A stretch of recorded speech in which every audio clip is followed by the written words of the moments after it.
Madame la présidente, madame la ministre, monsieur le rapporteur, mes chers collègues. Depuis que la contribution à l'audiovisuel public a été supprimée par le gouvernement en août 2022, le financement de France Télévisions, Radio France, France Médias Monde, Arte et l'INA reste en suspens.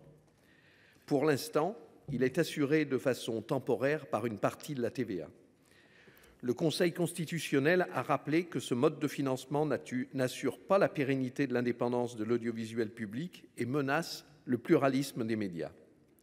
Lors de l'examen du PLF 2022, le Sénat avait déjà alerté sur l'ambiguïté qui régnait concernant les modalités de détermination des montants affectés aux sociétés de l'audiovisuel public. Cette position n'a pas évolué, puisque lors de l'examen de la PPL de Laurent Lafon, les rapporteurs de l'Assemblée renvoyaient les discussions sur le mode de financement à un prochain débat. Dans une situation incertaine depuis 2 ans, ce texte va permettre au secteur de l'audiovisuel public d'entrevoir l'avenir. Dans un avis de juin 2022, l'Inspection générale des finances rappelait que le financement du secteur devait être guidé par 3 principes. Une ressource pérenne et dynamique, compatible avec la garantie d'indépendance de l'audiovisuel public et la prévisibilité de ses moyens. Le financement par l'affectation d'une fraction du montant de la TVA ne garantit ni sa pérennisation ni sa prévisibilité. Ajoutons, comme cela a été rappelé, que la suppression, par exemple, de la CVAE réduit la part de TVA attribuée à l'État. Donc cette mesure ne peut être que provisoire. Rappelons aussi que les engagements pluriannuels de l'État définis dans les COM n'ont été que très rarement respectés.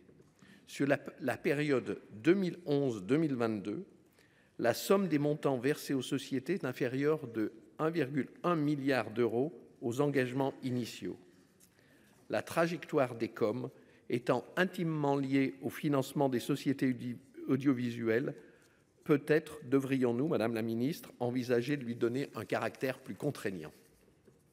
Ces constats alarmants doivent vous pousser, Madame la Ministre, à rouvrir au plus vite le débat. En ce sens, je partage les mots du rapporteur, l'urgence est d'éviter la budgétisation.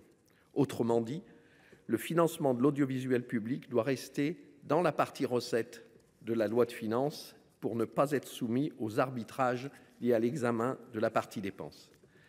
Si l'on écarte le financement par une taxe affectée, il ne reste que 2 solutions. L'affectation d'une part d'un impôt existant ou un financement par le budget de l'État. Toutefois, ces 2 voies de passage constituent une forme de financement budgétaire indirect. Le maintien d'une taxe affectée serait certainement mieux perçu par les sociétés et les acteurs du secteur. En revanche, la redéfinition d'un impôt entraînerait une révision de l'assiette fiscale pour obtenir une base économique satisfaisante pour les professionnels du secteur. La mise en place d'un impôt d'État reste l'exercice politique le moins périlleux, mais nous devons approfondir ce débat. La recherche en sciences des médias souligne largement la corrélation entre un mode de financement des médias publics et la vitalité de notre démocratie. Les chercheurs américains Rodney Benson, Matthew Powers et Timothy Neff mettent en évidence l'importance de modes de financement pluriannualisés pour garantir une solide indépendance des médias. Et en ce sens, nous regrettons, monsieur le rapporteur, que vous ayez écarté au stade de la commission le financement d'Arte France par un prélèvement sur recettes. Son financement particulier peut s'expliquer par la spécificité de la chaîne qui repose sur des fonds à la fois français et allemands. Nous rejoignons la position de nos collègues visant à rétablir l'article 2 tel qu'il était proposé par nos collègues Morin-Desailly, Vial, Karoutchi et par le président Lafon. La mise en place d'une spécificité financière pour la chaîne Arte France enverrait un signal très positif à notre partenaire allemand et rassurerait sur notre engagement à ne pas conduire à un déséquilibre financier. Mes chers collègues, notre position est claire.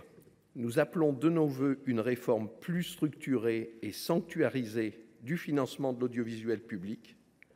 Face à la multiplication de l'offre, de la concurrence internationale et du développement des usages alternatifs, les organismes de l'audiovisuel doivent avoir suffisamment de garanties pour poursuivre sereinement leur mission. Ce texte a le mérite de relancer le débat et nous le soutiendrons. Enfin, nous espérons que nos collègues députés pourront se saisir de la navette le plus rapidement possible au regard de l'urgence de la situation.